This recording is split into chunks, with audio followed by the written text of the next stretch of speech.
Halo semuanya.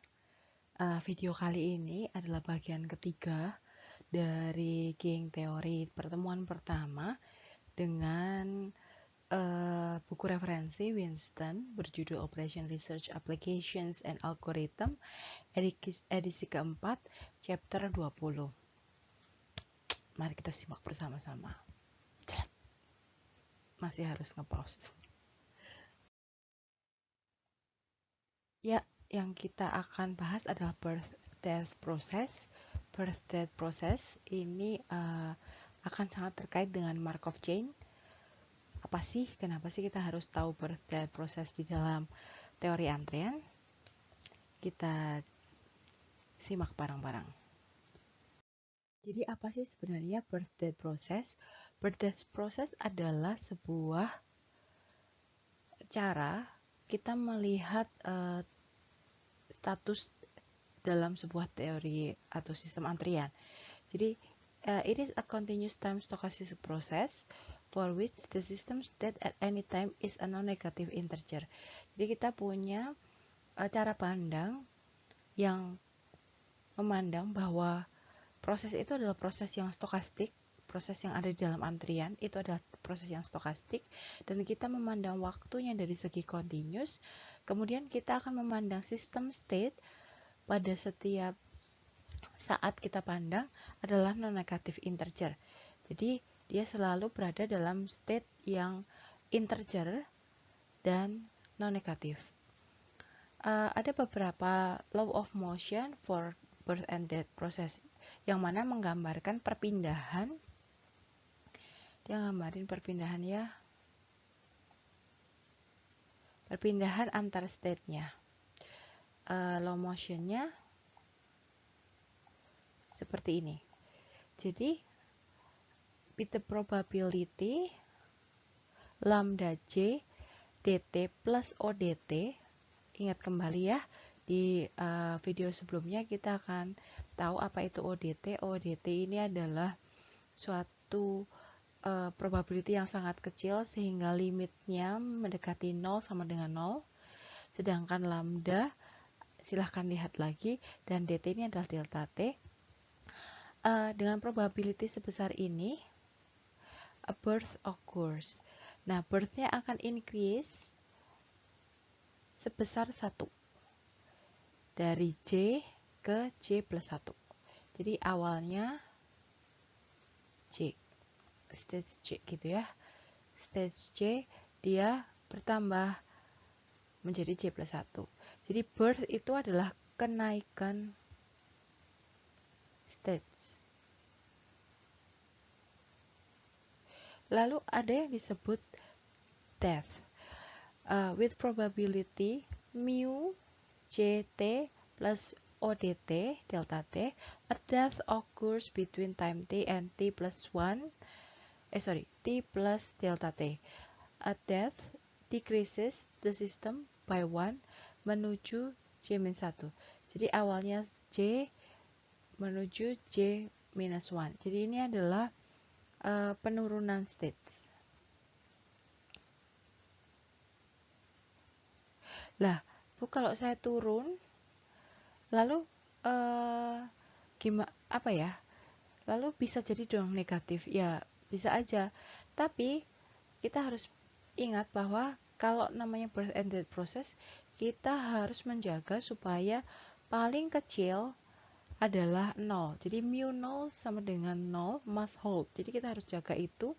Karena apa? Karena kita nggak mau punya state yang negatif. Nah, satu law of motion-nya juga adalah birth and death are independent each other. Jadi dia harus independen satu dengan lainnya. Yang namanya independen berarti tidak tergantung ya. Secara Markov chain, si proses birth and death akan lebih mudah dijelaskan. Seperti ini. The number of people present in any King system adalah state-nya. Jadi state-nya adalah kalau kita ngantri jumlah orang yang ada dalam sistem adalah state-nya. Nah, birth and death process specify by the knowledge of birth rates, pertambahan orang di dalam sistem, tambah orangnya. Nah, death rates akan mengurangi orangnya. Gitu. Lalu kita akan cari tahu kenapa sih dia lambangnya, rates-nya itu lambda dan death-nya itu adalah mu. Kalau Anda ingat ya, lambda ini kan menunjukkan arrival rate ya. Nah, kalau kita ngomong birth itu identik, kita bisa analogikan dengan arrival karena setiap kali orang hadir atau nambah di dalam sistem itu karena orangnya itu muncul gitu. Ada birth yang baru, kenaikan, penambahan, karena kita menunjukkan bahwa state-nya adalah number of people, maka harus ada orang yang datang, orang yang arrive, maka dia akan dilambangkan dengan lambda. Nah, kalau death itu kan orangnya berkurang. Orang berkurang kenapa?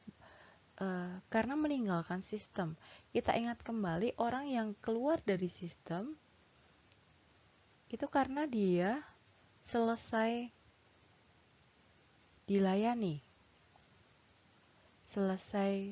dilayani. Nah, kita ingat bahwa waktu pelayanan atau service time itu dilambangkan dengan mu. Ini adalah service time-nya. Maka service rate. Maka death rate adalah sebesar service rate tersebut gitu.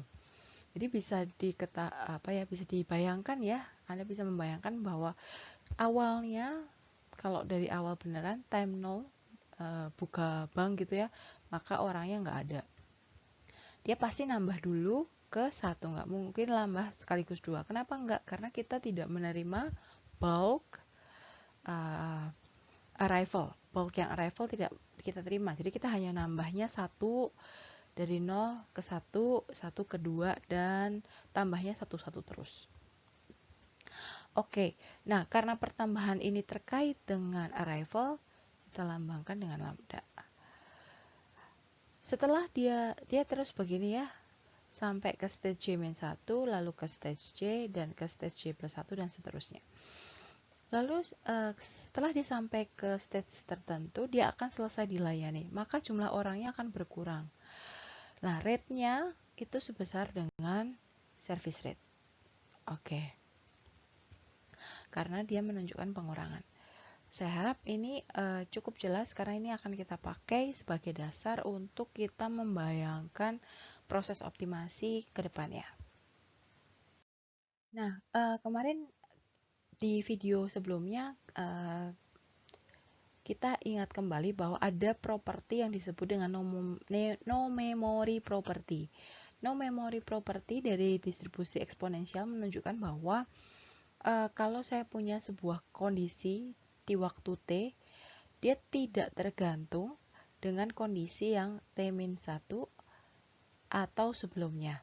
Karena dia sama sekali nggak punya, tidak terpengaruh, nggak punya memori gitu. Jadi dia seolah-olah merestart kondisi atau probabilitas yang terjadi. Dengan kata lain kita ngomongin independensinya ya.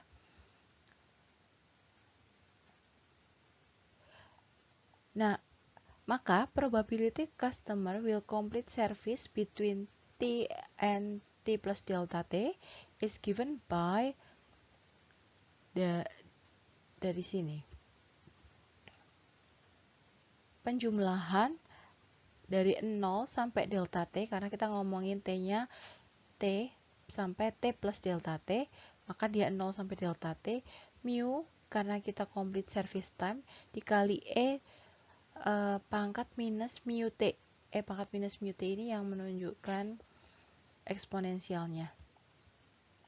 Kalau kita selesaikan ya integralnya, maka kita akan dapat 1 min E pangkat min mu delta T sama dengan mu delta T plus 0 AT, di mana ini dilimitkan mendekati 0. Nah, untuk J lebih besar sama dengan 1, mu J akan sama dengan mu, gitu ya. Kalau kita mengasumsikan that service completion and arrivals occur independently, karena kita mengasumsikan itu, maka kalau kita punya M1 FCFS tak terhingga, ini masih ingat ya, Kendall notation, M itu adalah eksponensial, lambda eksponensial, ini service juga eksponensial, kemudian jumlah servernya 1 paralel, yang paralel cuma satu server doang, kemudian dia ini king disiplin ya, king disiplinnya itu adalah first come first serve, kemudian di sini jumlah orang yang ada di dalam sistem itu tidak terbatas dan juga populasinya tidak terbatas. Kita akan tahu bahwa king sistemnya adalah proses yang birth and death. Karena apa? Karena itu memenuhi dari birth and death. Jadi dia pasti akan nambah 1 berkurang 1 gitu. Sebesar lambda dan mu gitu. Oke. Ada pertanyaan, nanti kita diskusikan atau Anda boleh tanya di kolom komentar dari materi ini. Oke, jadi kalau misalnya saya punya satu sistem gitu ya, sistemnya lambdanya itu eksponensial, kemudian mu-nya, service time-nya juga eksponensial. Saya ganti, jelek banget.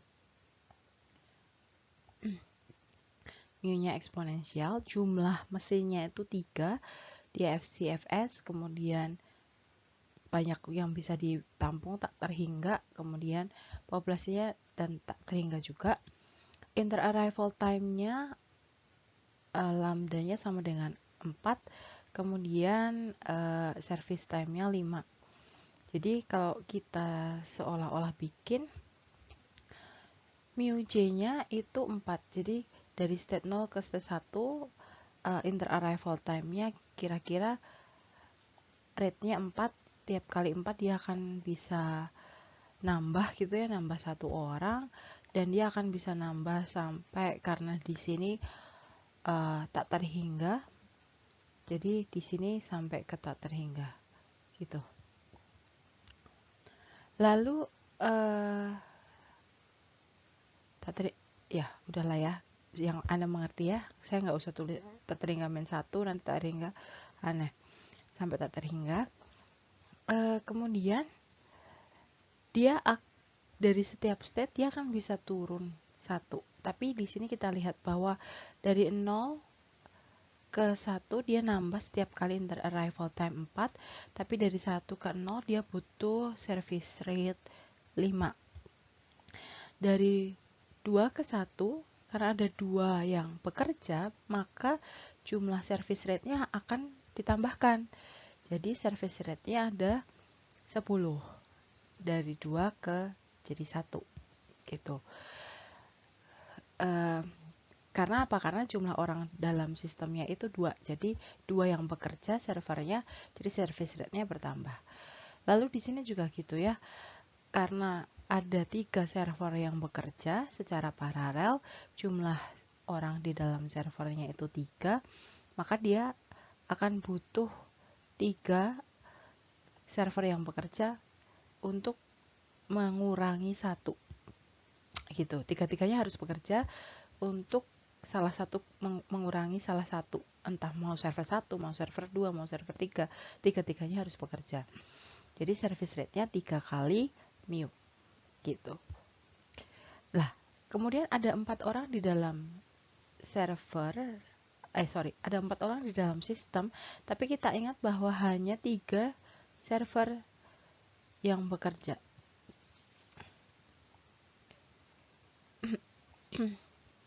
Hanya 3 server yang bekerja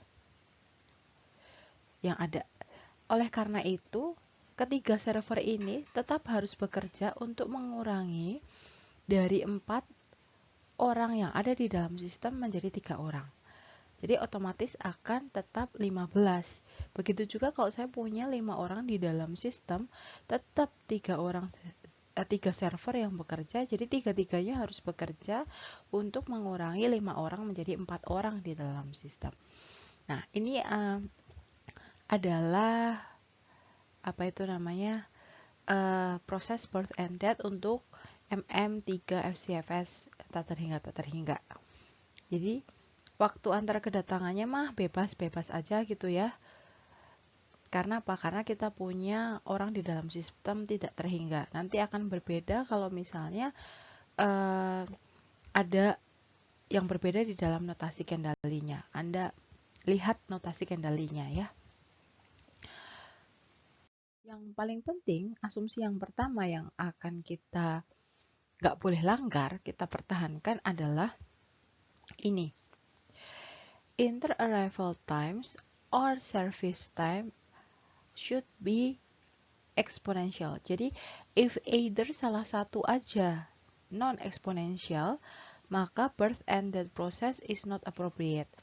Jadi, kalau misalnya satu aja yang nggak eksponensial, misalnya kita punya ini M, ini G, maka pasti nggak bisa. Ini apa ya?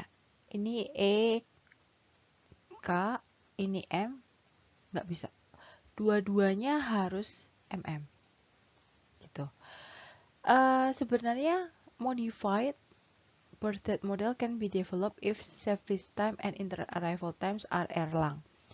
Nah, ini bisa sebenarnya. EKM ini mungkin, tapi harus kita modifikasi. Harus kita modifikasikan birth and death modelnya. Gitu. Kemudian di dalam birth and death proses ada yang disebut dengan balance equations. Flow of balance equations atau yang disebut juga dengan conservation of equations. Conservation of equations sama flow of balance equation ini harus dijaga supaya apa? Supaya kita mendapatkan steady state. Jadi kan kita tahu ya bahwa kalau kita punya rantai Markov ergodik dan rantai Markov dalam birth and death proses itu kan ergodik.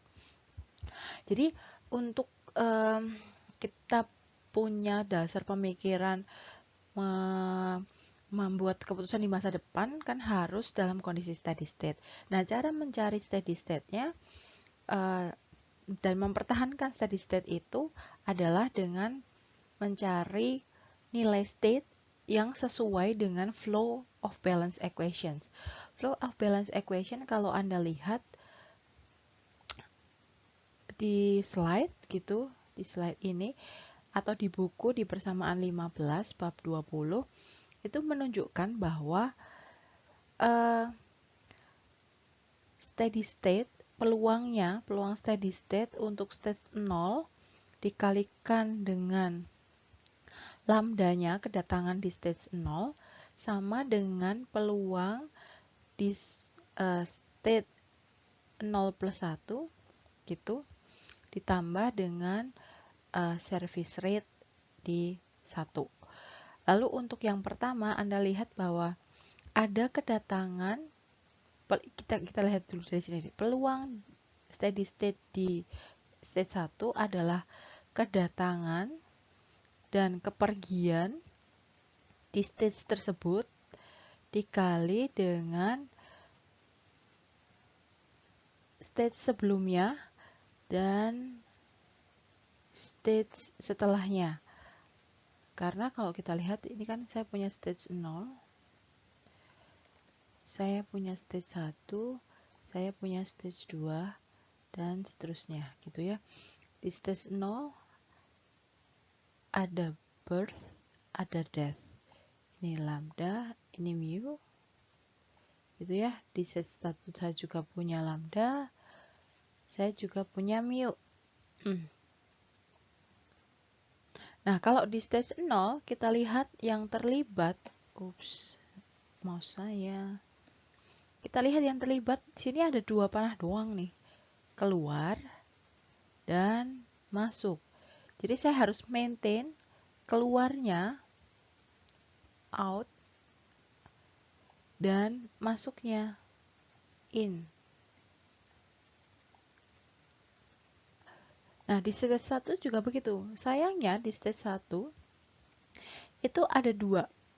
Nggak cuma dua. Dia terkait dengan dua stage yang lain, yaitu stage 0 dan stage 2. Jadi ada dua buah yang harus kita perhatikan. Kita lihat di sini, saya akan pakai warna ini aja deh. Saya pakai warna beda aja. Kok hilang jadinya malahan. Oke, maaf ya, rada lama. Kita lihat di sini, yang keluar di stage 1 itu dia ke stage 2 dan ke stage 0. Gitu ya. Dari stage 1, dia berasal dari stage 1, maka di sini stage 1, mu 1, gitu. Lambda 1 plus mu 1, gitu. Karena mu 0 kan nggak punya, mu 0 tuh kan nggak ada ya, mu 0 ini udah nggak ada yang dilayani, jadi dia nggak ada mu 0 gitu. Mu 1, lambda 1 plus mu 1, ini yang outnya. Terus yang innya saya pakai kuning. Yang innya tuh dari 0 dan dari 2. 0 terkait dengan lambda, makanya dia lambda 0. 2 terkait dengan, nah ini salah ini, Bu Ari. Tuh, nulisnya salah. Oh, ini di sini mu kok. Ya. Ups, mu. Oke, yang 2 itu terkait dengan mu 2. Mu yang berasal dari 2 dan lambda yang berasal dari 0. Oke, lalu 2 juga begitu. Kalau Anda lihat, ini outnya dan ini innya. Sampai ke equation J, Anda akan dapatkan hal yang semacam ini.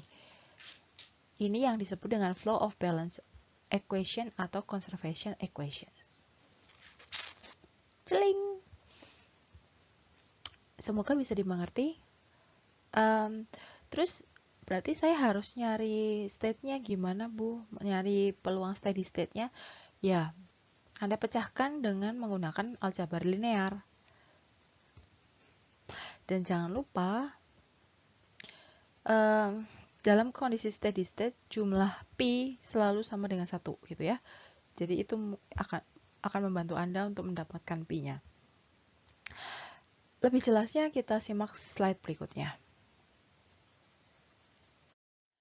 Untungnya bagi kita, si Winston sudah memberikan langkah praktis gitu buat kita bisa menyelesaikan persamaan flow of balance-nya itu dengan rada-rada gampang ya. Caranya yang pertama kita pastikan kita bisa ngegambarin rantai Markov si birth-ended prosesnya. Setelah itu kita tuliskan flow-nya, persamaan flow-nya. Kemudian kita ganti semua pi j yang bukan pi 0 ke dalam bentuk pi 0 gitu ya. Jadi kalau kita masukkan ke persamaan 1 kan berarti kita dapat ini ya. Yang pertama kita dapat ini, lalu kita substitusikan ke j sama dengan 1, jadinya kayak gini gitu. Kalau berarti kan pi 1-nya kan ini kan pi 1-nya pi 0 kali lambda 0 per mu 1 gitu kan. Lalu kita akan dapatkan ini. Ayo gimana caranya? Cari. Yang penting ini dan ini itu akan hilang. Kita akan dapat lambda 1 dibagi mu 1 ditambah pi 0 dikali lambda 0 gitu ya. Dikurangi pi 0 dikali lambda 0. Jadi kita akan dapatkan yang ini. Pi 2 mu 2 kali pi 2 sama dengan pi 0 kali lambda 0 lambda 1 dibagi mu 1. Gitu. Jadi kita akan dapat pi 2 kita ubah dalam pi 0, hasilnya seperti ini. Oke. Langkah selanjutnya adalah kita mendefinisikan CC. CC ini adalah perbandingan antara lambda dengan mu yang terlibat dalam sebuah stage D. Dalam stage J. Oke. Lah, kalau kita udah istilahnya mensimplifikasi perbandingan ini ke dalam CC, maka kita akan bisa mengubah persamaan PJ yang kita ubah dalam P0 itu menjadi PJ sama dengan P0 dikali CC. Terus jangan lupa ya, karena ini steady state, kita akan dapatkan sigma PJ sama dengan 1. Nah, karena kita tahu bahwa PJ itu sigma semua P itu sama dengan 1, maka kita bisa ubah persamaannya menjadi persamaan 18 ini. Itu P0 dirinya sendiri ditambah semua CJ sama dengan 1. Kalau ini sigma antara J sama dengan 1 sampai tak terhingga ini finite atau dapat dihitung, maka kita akan bisa membagikan ya. Jadi P0 sama dengan 1 dibagi ya ini pengalinya ini. Jadinya ya ini persamaan 19. Kalau kita nggak dapat si penjumlahan CJ ini dari antara 1 sampai tak terhingga, itu nggak ada non-finite atau infinite atau tak terhingga, maka tidak ada steady state. Gitu. Dalam arti arrival rate at least as large as the maximum rate which customer can be served. Jadi jumlah orang yang datang tidak lebih banyak dari jumlah yang dapat ditampung oleh si sistem ya, which customer can be served, dapat di apa itu namanya dilayani oleh sistem. Gitu. Jadi untuk mengecek apakah ada steady state-nya, maka kalian harus mencari dulu 1/1 plus J, ini sigma J sama dengan 1, CJ, C sampai J sama dengan tidak terhingga. Gitu. Oke. Cukup membingungkan kita buat dalam contoh soalnya, semoga bisa lebih jelas gitu. Oke, kita latihan di ada yang di buku, di latihan yang di buku, problem nomor 2 di subchapter 20.3. My home uses 2 light bulbs, jadi saya pakai 2 bolam dan rata-rata satu bolamnya itu bertahan bekerja sampai 22 hari, terdistribusi secara eksponensial. Kalau satu bolamnya itu rusak, it takes an average 2 days sebelum saya replace bulbnya. Jadi saya biarin dulu sampai kira-kira 2 hari dan terdistribusi secara eksponensial sebelum saya ganti bolamnya dengan bolam baru. Yang pertama, kita harus bisa memformulasikan 3-state birth-death model of this situation. Yang kedua, kalau kita bisa memformulasikan, kita bisa cari fraction of time. Jadi kita akan cari P-nya that both light bulbs are working. Ini bisa P0 atau P2 gitu. Tergantung Anda mendefinisikan state-nya sebagai apa. Satu state terdefinisikan akan lebih mudah dibandingkan dengan yang lain. Jadi hati-hati nanti kita dalam memformulasikan state-nya. Kemudian determine the fraction of time that no light bulbs are working. Ya, ini sama ya. Gitu, bisa P0 atau P2. Oke, mari kita kerjakan bersama-sama.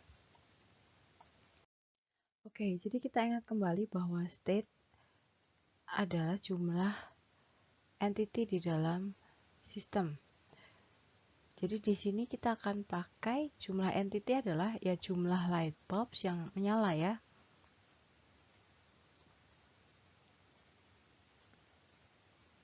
Jumlah light bulb yang menyala. Maka saya akan punya entity 0 dua-duanya rusak, saya akan punya entity 1 dan saya akan punya entity 2. Kalau dua-duanya nyala. Nah, karena di sini kita akan dari 0, dia akan bisa jadi 1. Dari 1 dia akan bisa nambah jadi 2. Kemudian dari 2 akan bisa berkurang 1. Dari 1 dia bisa enggak, dua-duanya rusak. Jadi satunya jadi ikut rusak. Lalu kita lihat di sini bahwa time average-nya 2 hari. Untuk menggantikan light bulb gitu ya. Jadi saya punya seper lambda sama dengan 2. Maka saya akan punya lambdanya setengah. Itu. Lalu saya di sini punya light bulb. Kenapa sih mouse-nya, maaf, lari-lari. Terus saya akan punya seper sama dengan 22.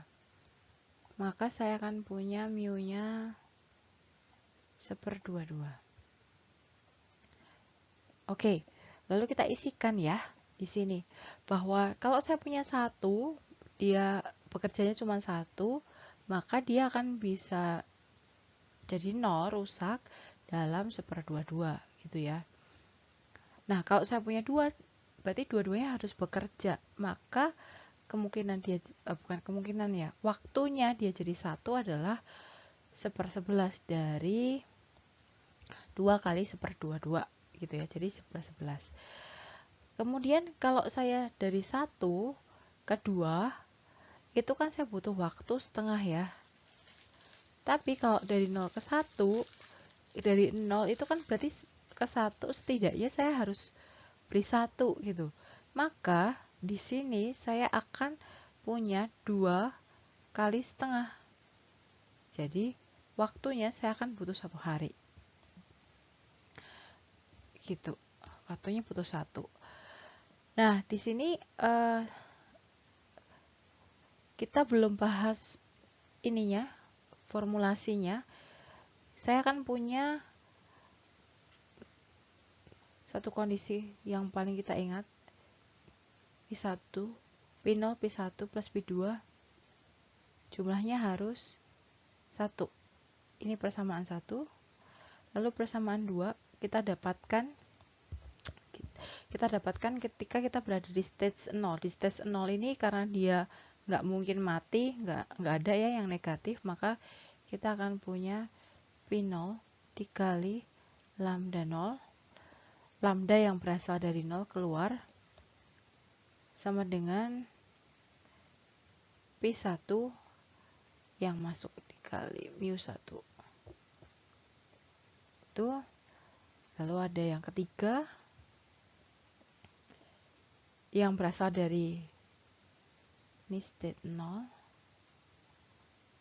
State 1 saya punya yang outnya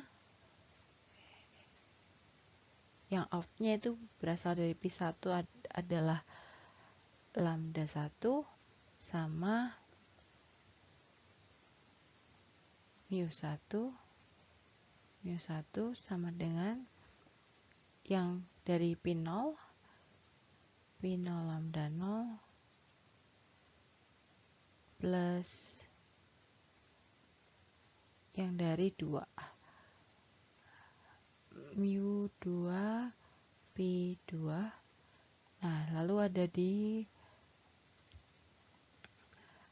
stage selanjutnya, stage 2, saya punya yang keluar adalah P2 mu2 sama dengan yang masuk adalah P1 dikali lambda 1. Oke, ini adalah formulasinya. Lalu fraction of time that light bulbs are working, berarti saya akan cari P2. Lalu fraction of time that no light bulbs are working, saya akan cari P1. Oke, sampai di sini. Nanti kita akan bahas cara menghitungnya di latihan. Terima kasih.